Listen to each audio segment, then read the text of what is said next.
announcement, and did anyone in the White House reach out to the governor and sort of nudge him to leave office?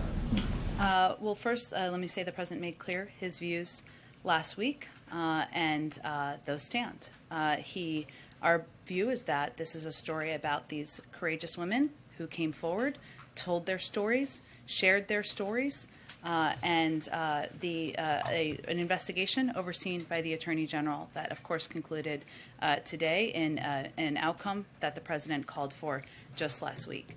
I know a number of you have asked whether the president has talked to the Attorney General since this report came out. The answer is no. Whether we had a heads up on this announcement today, the answer is no. You said the Attorney General. In New York? I'm sorry, the governor. Okay. Yes. Can I finish? Yes. Thank you for that clarification. Any plans for the president to now reach out to talk to the governor now that he has announced that he's going to step down? No plans that I'm aware of, no. How ticked is the White House that he chose today, Infrastructure Day, to make the announcement? Well, Darlene, what I can assure you of is that the American people across the country who are commuting back and forth to work, driving their kids to camp, worried about whether their kids have access to clean drinking water, focused on whether schools are going to have the resources they need, are most focused on the fact that 69 members of the Senate, 19 Republicans joined the Democratic caucus to take an important step forward. That's my bet in terms of what people are talking about at home. Go ahead. You guys, on Afghanistan, we're still a few weeks away from the president's initial deadline to withdraw all U.S. troops from the country. We're now seeing so many cities fall to the Taliban. Is the president frustrated by this at all? Well, the president, there are difficult choices. Every commander-in-chief has to make on behalf of the American people. And President Biden was very clear when he delivered his speech in May, announcing his decision that after 20 years at war, it's time for American troops to get home. I would also note and just harken back to some of the points he made when he made that speech that were the drivers for his decision. We went to Afghanistan to deliver justice to those who attacked us on September 11th, to disrupt terrorists seeking to use Afghanistan as a safe haven, to attack the United States. We achieved those objectives some years ago. We judge the threat now against our homeland, which is his responsibility as commander-in-chief to focus on, as being one where the threat emanates from outside of Afghanistan. So, and the president also at the time, just to go back to your original question, he asked for a clear assessment, for a review from his team on what the possible implications could be. He asked them not to sugarcoat that. He asked them to lay out specifically and clearly what the consequences could be. I'll also note that we have provided a great deal and a range of assistance to the Afghan National Security Defense Forces, and also proposed a significant amount of funding in the FY 2022 budget request for $3.3 billion for the Afghan security forces. So he made a decision as commander-in-chief. Those are difficult decisions to make. He did it because after 20 years at war, it's time to bring our troops, our men and women home, and we will continue to be partners and supporters of their efforts on the ground. With that assistance, it's seeing what's happening now. Do you overestimate at all the Afghans' ability to hold off the Taliban, though? Well, ultimately, there have been assessments by members of the intelligence community, members of our national security team that have been made public. And they're the appropriate entities to, of course, make those assessments. But ultimately, our view is that the Afghan National Security Defense Forces has the equipment, numbers, and training to fight back, which will strengthen their position at the negotiating table. We believe there's a political process. That's the only process that will successfully bring peace and stability to Afghanistan. One more on the vaccine, sorry. Secretary Austin says that he will make his request of the president, request for the president to approve a waiver for the vaccine to be mandatory in the military no later than mid-September, unless the FDA approves the vaccine before then. But given that the consensus is that the vaccines are safe and effective, why not move forward with that waiver right away?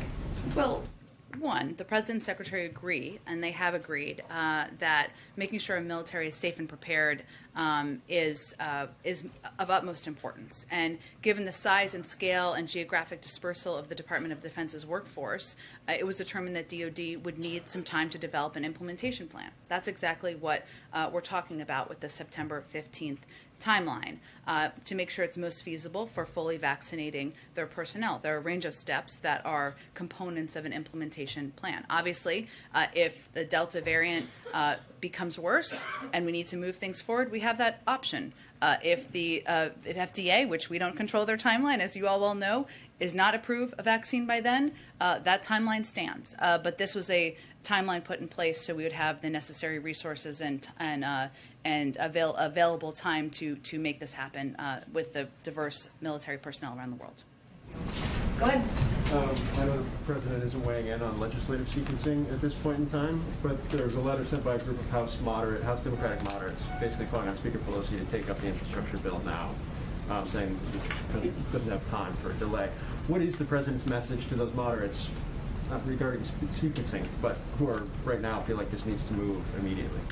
His message is that he remains committed to passing each of these pieces of legislation on dual tracks, that he is going to work in lockstep with Speaker Pelosi, just as we have worked in lockstep with Leader Schumer successfully over the last several weeks and months to get this done. And he is confident in the leadership, the strategic approach of Speaker Pelosi, and looks forward to being her partner in the weeks ahead. And then one more, Leader McConnell has made very clear over the course of the last couple of weeks that he doesn't believe any Republicans will vote for a debt ceiling increase. Does the President believe he's bluffing on that? Well, I think for those of you who have followed this quite closely, those of you who have not followed this quite closely, let me actually provide you some additional details of context, and then I'll come back to your good question. Congress has raised or suspended the debt limit approximately 80 times. In fact, Congress has raised the debt limit more times under Republican presidents than under Democratic presidents. The Republican-led Congress raised the debt limit 3 times on a bipartisan basis during the prior administration, and 98% of the debt subject to this limit we're talking about right now, accrued before President Biden took office. It's a shared responsibility. I'd also note that during the Trump years, former Majority Leader McConnell himself said that failing to raise the debt ceiling was unacceptable because it would cause unforced harm to our economy and kill jobs. So our view is that Congress should move forward, as they have multiple times, 80 times in the past, 3 times during the Trump administration, to raise the debt limit. Go ahead. I want to ask you about infrastructure in a second. There's some other news on COVID and Delta right now. Governor Census in Florida, as you know, is now threatening to withhold salaries of school board members and superintendents in districts that do not comply with his order outlawing mask mandates at schools. What's the White House's take on that? Well, I do want to call out the courage and the boldness of a number of leaders in Florida, including in Miami-Dade County, people who are stepping up to do the right thing to protect students and keep schools safe and open. We are continuing to look for ways, to go back to your question, Peter, for the U.S. government to support districts and schools as they try to follow the science, do the right thing, and save lives. I would note what is publicly available and knowable is that the American Rescue Plan funds that were distributed to Florida to provide assistance to schools have not yet been distributed from the state level. So the question is, why not? And those can be used to cover expenses that come up in this period of time. They're federal funds, and they are they're under federal discretion. So they just need to be distributed to these schools. We're looking into what's possible. So in simple terms, what do you say directly to Governor DeSantis about this threatened punishment? Well, we would say what we've said from the beginning, Peter, which is that if you are not interested in following the public health guidelines to protect the lives of people in your state, to give parents some comfort as they're sending their kids to school. Schools are opening in Florida this week, I know, in many parts of Florida.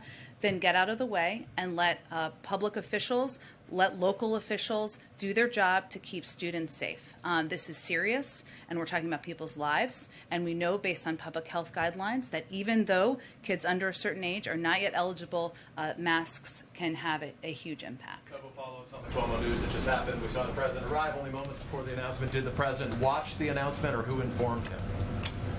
The president was meeting with members of his senior team, talking about the vote in the Senate today and preparing to deliver remarks.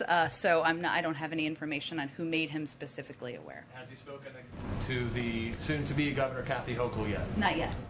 And What message does the White House have, given this is also a historic day, the first female governor of the state of New York? Well, certainly, we look forward to working with her and with a range of New York officials and continuing to deliver relief to the people of New York as we work to fight the pandemic, put people back to work, and show people government can work for them. Is 14 days soon enough for him to depart? I think I'm going to leave our comments at what we've made. Go ahead. Thanks, Jen. First about immigration, the Washington Post's editorial board wrote, after looking at everything happening at the border, that the administration has driven a policy whose incoherence has yielded pressure at the border that may cost Democrats control of one or both houses of Congress. Is there any plan to try to do something different down there?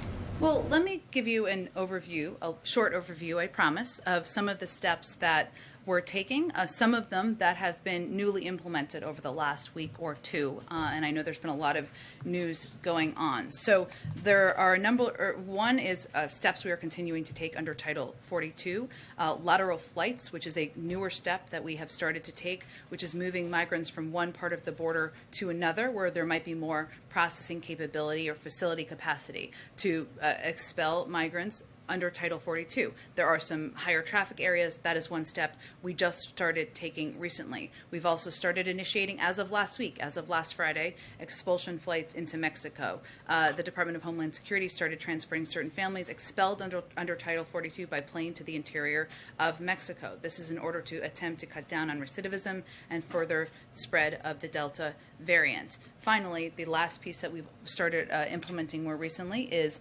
expedited removal. With the exception of unaccompanied minors, as you well know, it's currently U.S. policy to expel families and individuals under Title 42 when possible. However, under a variety of reasons, that is not always possible, and that's why expedited removal comes in. It allows an immigration official, generally a CPB official, to determine if a migrant is seeking protection or has an intent of applying for asylum. If they do, of course, they would go through the process. If they do not, this would allow for removal on a more rapid basis. Thank you. And then about what the votes in Congress and the next steps. $1 trillion for the infrastructure, $3.5 trillion for the reconciliation. Is anybody here concerned that all of this government spending could lead to inflation? Well, as you know, we take inflation incredibly seriously. It's, of course, under the purview of the Federal Reserve.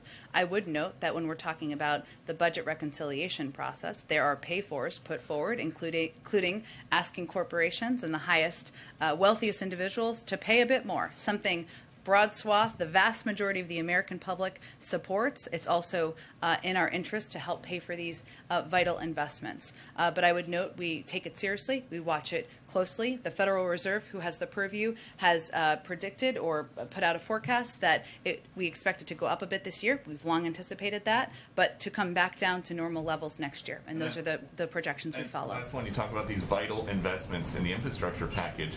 If it is so vital, then why is the president okay waiting for the House to take it up until reconciliation is done? Why not just ask Speaker Pelosi, we need to do this, these bridges are crumbling, people need clean drinking water now? Well, these are vital because they're long overdue, and it's important to modernize our infrastructure and make sure kids have access to clean drinking water. It's also designed as a plan that would be implemented over the course of 8 years. It wouldn't be a huge injection immediately into the economy, to go back to your prior question. And we are confident and comfortable with the strategic approach of Speaker Pelosi. The president, of course, looks forward to signing each of these pieces of legislation into law. Go ahead, Ed. A few cleanup items on all the good questions already raised. Okay. Can you recall, or can you help us run down the last time the president would have ever talked to Kathy Hochul? I realize you may not know that right now. But, sure, I'm happy to check, and we can get that back to all of you as well. Share a lot of similarities in terms of their politics and whatnot. Undoubtedly, that happened at some point. On the DeSantis Florida situation, you mentioned the relief money that's heading to Florida. Are you guys aware of any mechanism you could use to withhold federal funds from Florida if the governor keeps up this kind of activity? I don't have any announcements to preview today. Obviously, we don't want to hurt the people of Florida. We want the people of Florida to continue doing what they've done, which is to go out and get vaccinated, make sure they're protecting themselves and their neighbors and loved ones. What I was really speaking to at that point is these schools being under the threat and their administrators of not getting pay. And certainly we're looking into that and how we could help address that. you are looking into a workaround if need be, if the governor withholds funds. Well, again, it's knowable that the American Rescue Plan school funds have not been distributed to across the state to all the schools that would be eligible, but we're continuing to look into what our options are to help protect and help support these teachers and administrators who are taking steps to protect the people in their communities. Two other quick ones. Now that things are shifting to reconciliation, how does the White House sort of congressional outreach strategy change, if at all? You had a lot of meetings over here. I mean, I realize they're on recess. Yeah. But you had a lot of meetings over here with Republicans back in the day, a few weeks and months ago. What is the president, vice president, the legislative team doing now to ensure that all 50 Democratic senators and eventually all members of the House are on board with this? Well, I probably will have an updated number at some point, but as of late last week, we had done about 375 engagements on just the reconciliation package with member offices and members. So that will, of course, increase, and those numbers will continue to grow. And the president will, of course, members are in their home districts. They're on recess, but he will be picking up the phone, as he did quite a bit over the weekend, to have conversations with members, address any concerns or questions they have, and work to get this piece of legislation, also both pieces, I should say, across the finish line. And if it will help move things forward to bring people to the Oval Office, I'm sure he'll do that when people return in September as well. And ahead of Thursday's census data release, curious what the White House and your party might be able to do to stop Republican state legislatures from drawing or redrawing lines in ways that you guys are worried about. You obviously have the presidential bully pulpit. You currently have the congressional majority, but you don't control a lot of the state houses where most of these lines are going to be redrawn. So how is the White House, the Democratic Party, thinking about this fight to come? You are right. The census will be releasing data used by many states for redistricting on Thursday. So 2 days from now, I will say that the career experts at the Census Bureau who did this data have taken the time needed to produce the high-quality statistics that the public expects and deserves. We obviously haven't seen the data they are releasing, so we aren't going to weigh in further at this point in time. Certainly, the president has also at the same time expressed concern about gerrymandering and about steps taken that reduce our democracy, our democratic values across the country. But I expect we'll have more to say when the data comes out on Thursday. Go ahead, Andrew. Yeah. So there was a conversation yesterday with the Vice President and the President of Mexico in which she promised additional doses. Today, the Mexican Foreign Minister said that would be 8.5 million doses. Can you confirm those numbers? And will those be loans of doses or will they be donated? And then I have another question.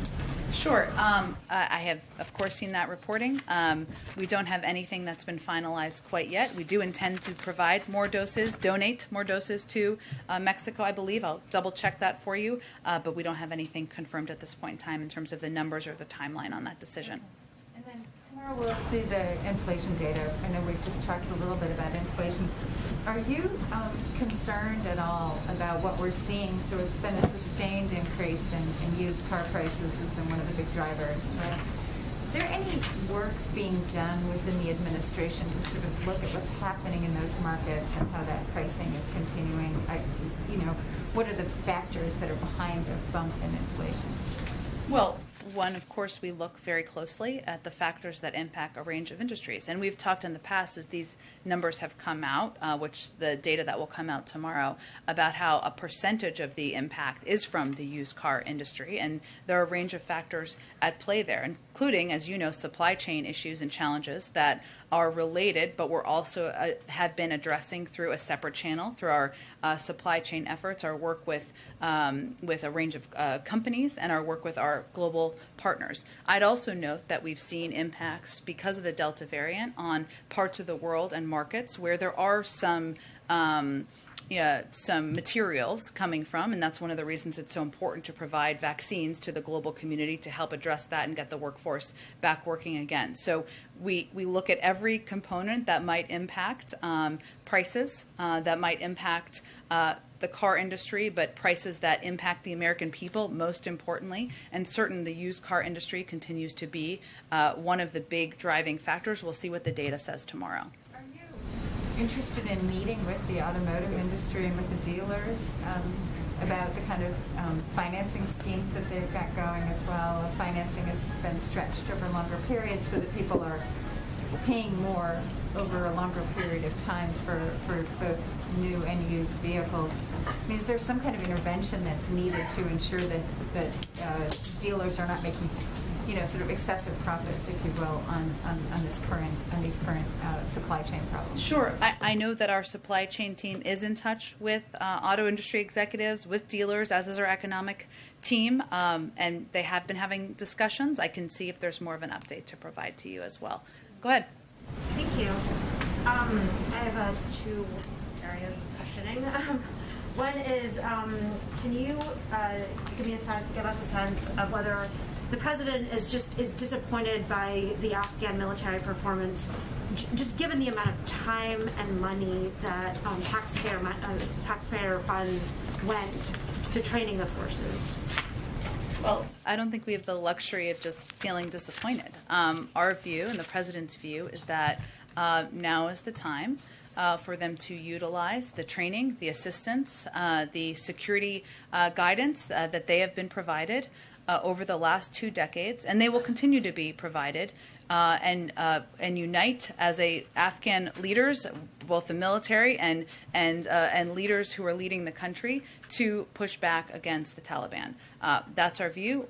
The president continues to believe that it is not inevitable that the Taliban takes over Kabul or the country, and that they need to show political will at this point to push back. And obviously, there's a political process that we continue to support. Should there be a look at whether the right training was provided, or whether the funds were used well? I mean, just so much time and money went into this effort, and it seems that these cities are falling quite quickly.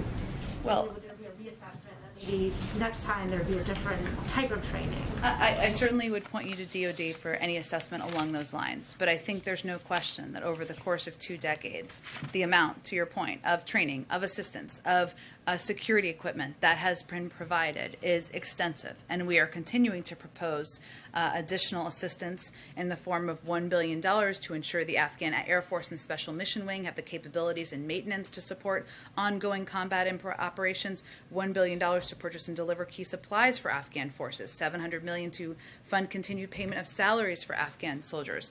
It is important to us, and it is a fundamental value to continue to be partners and support their effort, but ultimately is up to the Afghans to determine what their future looks like. And then I just wanted to follow up on questions by my colleagues Peter Alexander and Ed O'Keefe. Sure. On COVID in Florida in particular. When you were talking about federal funds being used in some way to affect an outcome with the state school districts, can you describe whether you're talking about sort of paying these funds directly to the school districts, or you're talking about withholding funds? Like, what is sort of the flow of funding, and what is the amount that we're talking about? Sure. I don't have in front of me how much Florida was allocated through the American Rescue Plan. I'm sure we can get you that number, but that in the American Rescue Plan allocation, or in the guidelines or parameters for how that money could be spent, certainly paying for salaries is a part of that, or could be a part of that, and could cover those needs for these officials. And now that money would have to be distributed. But the Department of Education is looking at options. I'm not making a threat of withholding. Certainly we don't want to hurt the people of Florida, but we're looking at a range of options to support the public health officials, the teachers, and officials who are trying to protect students and their communities. And just quickly, is this limited to Florida, or are there other states and school districts where there are similar dynamics at play? I'm sure we can check on where allocation has been distributed or not. Obviously, it's only a handful of states that are putting in place measures that make it more difficult for education leaders in the education field to protect students and their communities. So it doesn't apply necessarily nationally because of that, fortunately, but I'm sure we can look at the data state to state. Go ahead. Quick question following up on the border. There was a filing yesterday in the Flores settlement that described, quote, shockingly deplorable conditions. This is at emergency shelters at 2 facilities in Texas. I do realize one of them is under investigation, that being Fort Bliss. But given that there's another one in, I believe it's Pecos, Texas, the administration strategy was framed early on to move kids out into HHS facilities, into these very facilities that are emergency shelters. That's what we were told over and over again when we saw those high numbers in CBP facilities. So given that these very shelters, the ones that the administration wanted to move kids into, out of CBP facilities, are now being described as shockingly deplorable. What's now the strategy to both improve conditions but also move those minors out of CBP facilities at a faster rate? Well, that's always our objective. Both of those is always our objective. And the mission of HHS is to safely care for unaccompanied children until they can be unified with a parent or a vetted sponsor. We want to do that as quickly as possible. We also don't want to put kids in the hands of people who are not vetted. So there is a balance there. I will say that we are continuously working to improve the conditions and services required to safely care for children. So currently, I know we've talked about one of these facilities and the IG investigation, which we've been supporting and we have been participating in, and a number of the conditions have been improved at that facility. In the Pecos site, it has an on-site clinic with various medical services, including pediatricians, nurses, mental health professionals, physician assistants. It is compliant with the required ratio of medical and clinical staff to unaccompanied children. The children receive educational and recreational activities, including reading, art, indoor and outdoor games, journaling, and dance. And children at Pecos also have access to provided laundry service, calls to homes, appointments with legal and counseling. And currently, the children at the intake site at Pecos meet with a case manager weekly. We are continuing to assess and make sure children are treated with humanely, treated with care, and treated and kept safe until we can connect them with their families or a vetted individual to care for them further. Given all of that, I mean, is the administration satisfied with the conditions, specifically at Pecos, or would it support a similar investigation that's going on into Fort Bliss? Well, that would be up to the Inspector General. We have, again, we remain committed to continuing to improve conditions where there are any concerns arise, and we'll continue to do that at this site and any other where they arise. Has the administration, I mean, why haven't we seen like a supplemental request at this point? I mean, capacity has been an issue now for 6 months, I mean, at the border. Is the administration considering that at this point, and do you still identify capacity as an issue at the border? Well, I think capacity issues we've made huge improvements on. We're talking about beds. HHS facilities. Correct. I know what you're saying. Yeah. We've made huge improvements, and when we've had this conversation a couple of months ago, the conditions were different. I mean, people were in the Border Patrol facilities for far too long. They were in these HHS facilities longer than we wanted them to be in. I think if we assessed that additional funding would help us expedite any aspect of the process, we would request those. But we also have some flexibility in the budget to make sure we have the resources needed. Jen, we have to gather soon, so maybe Okay. one more. All right. Let me just go to, why don't you go to Eugene, and then I'll go to somebody in the back. Back on inflation, what does the administration have to say to people who, for example, aren't getting raises or essentially making less than they did 2 years ago? Inflation, you said? Yeah. Okay. Making less than they did 2 years ago, because it's really hard for Americans to hear, focus on these long-term investments. This is going to be temporary when they're dealing with those issues right this second. Well, I would first say that one of the steps that we've taken as an administration is to provide a range of assistance to the American people, whether it is in the form of $1,400 checks or the form of the child tax credit that the president has advocated for a multi-year extension of, or whether it's the form of unemployment benefits that people will continue to receive for the coming weeks. We understand this is a period of time as the economy turns back on, as we're recovering from a pandemic, and these dual crises are related, where people needed extra assistance. So we did exactly that. We also knew that as the economy turned back on, there would be a range of impacts. One is prices going back to pre-pandemic levels in some industries. One is we're seeing, of course, the impact, as Andrea was asking about, of the supply chain shortages that have impacted some industries as well, the used car industry and others. And we're working to address each of these components and challenges in the economy as we see it. It's also important to note, though, because we rely on the Federal Reserve for projections, that they are projecting to come back to normal levels next year. And this is still foreseen as a transitory impact on prices. I'm just going to go to one in the way back. Okay, why don't you go ahead? Jen, 2 questions. Yep. First, what's the White House guidance now on outdoor events? We just had Lollapalooza in Chicago. There will be others. So, what should people do? Should they be masking in outdoor events? Is there sort of a capacity past which people should mask outdoors? And second, I just want to be clear, are you encouraging school districts in Florida and Texas specifically to resist the governors in those states and impose mask mandates? Well, we're certainly encouraging any officials and local leaders to follow public health guidelines to save lives. On the first step, it's not White House guidance, it's CDC guidance. That has not changed, and they have put out pretty clear, detailed explanation on that, so I'd point you to them. All right, thanks, everyone. Thanks, Jen.